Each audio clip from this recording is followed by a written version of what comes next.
Assalamualaikum warahmatullahi wabarakatuh.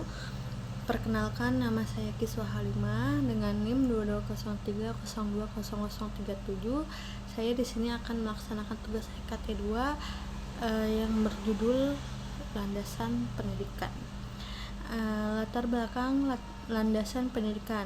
Definisi mengenai pendidikan telah banyak diungkapkan oleh para ahli, salah satunya Keneler dalam bukunya yang berjudul Foundation of Education, yang mengungkapkan bahwa pendidikan dapat dipandang dalam arti luas dan dalam arti teknis, atau dalam arti hasil dan dalam arti proses. Dalam arti luasnya, pendidikan menunjuk pada suatu tindakan atau perkembangan jiwa atau mind, watak atau karakter atau kemampuan fisik atau physical ability individu. Pendidikan dalam artian ini berlangsung seumur hidup. Dalam arti teknis, pendidikan adalah proses di mana masyarakat melalui lembaga-lembaga pendidikan sekolah, perguruan tinggi atau lembaga-lembaga pendidikan lainnya dengan sengaja mentransformasikan warisan budaya, yaitu pengetahuan, nilai-nilai, dan keterampilan-keterampilan dari generasi ke generasi. Brubacher dalam bukunya Modern Philosophy of Education mengatakan pendidikan adalah proses di mana potensi, kemampuan,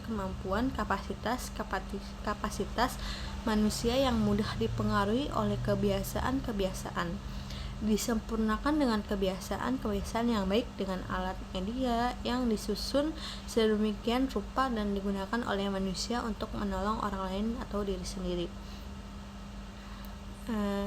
dalam mencapai tujuan yang ditetapkan. Selanjutnya, menurut UU No 20 tahun 2003 tentang Sistem Pendidikan Nasional, pendidikan diartikan sebagai usaha sadar terencana untuk mewujudkan suasana belajar dan proses pembelajaran agar peserta didik secara aktif diri, kepribadian, kecerdasan, akhlak mulia, serta keterampilan yang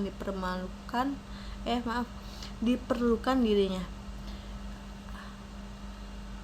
Landasan pemikiran filsafat tertentu. Apa hakikat pendidikan itu? Mengapa pendidikan itu dapat dan harus berlangsung atau diberikan kepada manusia? Apa tujuan yang akan dicapai oleh pendidikan? Merupakan contoh bahwa sangat penting mengkaji mengenai landasan pendidikan itu sendiri. Pendidikan adalah sesuatu yang universal dan berlangsung secara berkelanjutan dari generasi ke generasi dimanapun di dunia ini. Untuk memanusiakan manusia melalui pendidikan itu dilaksanakan sesuai pandangan hidup dalam latar sosial kebudayaan masyarakat tertentu. Macam-macam landasan pendidikan. Ada landasan kultural, yaitu setiap manusia selalu menjadi anggota suatu masyarakat dan menjadi pendukung kebudayaan dalam masyarakat tersebut. Kebudayaan adalah keseluruhan hasil cipta rasa dan karya manusia. Jelasnya, setiap manusia sebagai anggota pasti memiliki budaya. Kebudayaan dan pendidikan mempunyai jalan mewariskan kebudayaan dari generasi ke generasi penerus dengan jalan pendidikan baik secara informal maupun formal. Landasan historis. Manusia memiliki sejarah yang sangat panjang sehingga tidak mampu untuk melacak awal dimulainya kehidupan ini.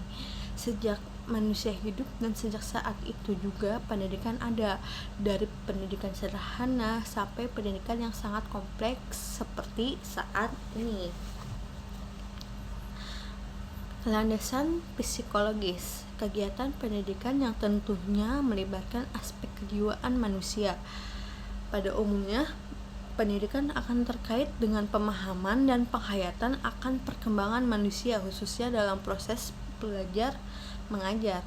Maka pemahaman peserta didik yang berkaitan dengan aspek kejiwaan tersebut antara lain perbedaan karakteristik individu karena perbedaan aspek kejiwaan tersebut antara lain bakat, minat, kecerdasan, dan lain-lain. Landasan ilmiah. Pendidikan dengan ilmu pengetahuan, teknologi, dan seni iptek memiliki hubungan yang sangat erat, sehingga peran pendidikan sebagai pewaris dan pengembangan iptek sangat penting.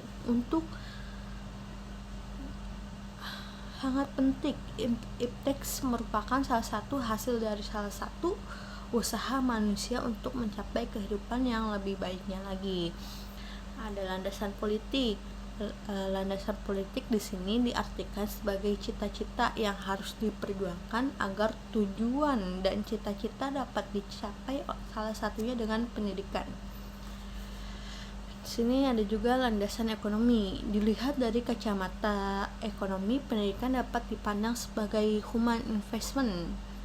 Dengan memiliki pendidikan, maka manusia merupakan model bagi pembangunan model manusia. Hal ini manusia yang terdidik, yang kemudian berfungsi sebagai tenaga kerja dan memiliki kemampuan teknologis, dapat menunjang laju pertumbuhan ekonomi.